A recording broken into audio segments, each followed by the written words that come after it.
And good morning, everyone. It's Karen, and I'm here to show you how to do a manual net sheet. We have a lot of great tools from our title companies and everything. When you're sitting at a listing appointment, though, this is an awesome tool to help you close that listing appointment.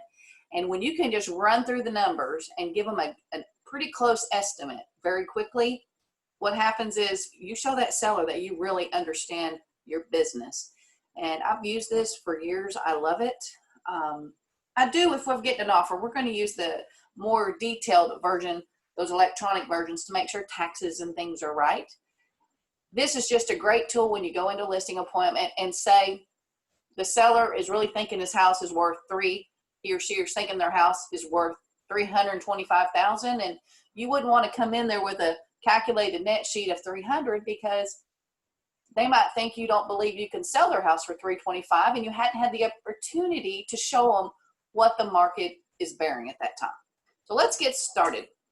So we start with the address, 123 Happy Street, and then we have a sales price. So whatever that is, I used a simple math today, 100,000. And when we ask them about the loan payoff, if there is a mortgage remaining, I say, what's the ballpark of your payoff? If they say, well, my last statement said 49,000 or 49.5, I say, okay, let's just make it an even 50. We're going to have a pad in here, Mr. Seller. This was just a rough draft. Then, of course, the realtor fee is 6%. So 100,000 times 6% is $6,000. Then we have title policy. Now, title policy is negotiable on who pays. I always, on my net sheets, always say the seller pays just for a safety net. You know, buyers do pay title policies, but a lot of cases you'll see the sellers. And I just estimate about 1%. 1% is actually high. Title policy is not a full 1% of sales price. It's a little under that. You can go to your local title companies and look at their websites and see what the title rates are at that time. And keep in mind, title rates are regulated. So if you go to title company 1 or 2 or 3, the rate is going to be the same. Now, in this case, I have 1%, so it's $1,000 of $100,000. It's always based on sales price. Then there's miscellaneous closing costs, and that's really the escrow fee that you have to close at the title company. You know, some are $500. They roll in all the little copies and things. 600 is a good close number. You would be safe at $600. If the seller wanted to provide a home warranty, you could say, well, I threw in $450 toward a home warranty just in case the buyer asks for that. So we have an idea what that looks like. And then there's taxes. Now, this is the biggie because you could have a seller that's pretty close on their taxes. Sorry about the background.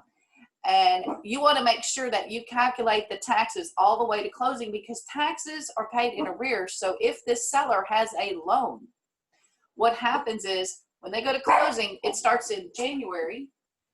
And whenever they close, they pay the taxes for that current year, what they would have owed at the end of the year.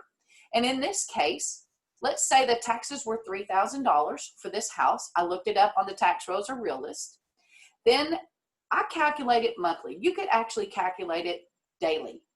It's safe, though, to calculate monthly. Then you have a pad. So we're going to say we're going to close it. Maybe I'm sitting in front of this seller. It's May. We think we can get closed by July. I take the $3,000. I divide by 12. Then I multiply by 7. For 7 full months of taxes is where the $1,750 came up. Now, if the seller is free and clear, does not have an escrow account, they will just be current of their taxes and won't owe anything at the end of the year. And then, as I said, if they have a loan, the seller who has a loan and has an escrow account where they collect it monthly, they'll get those funds back about 30 to 45 days after closing.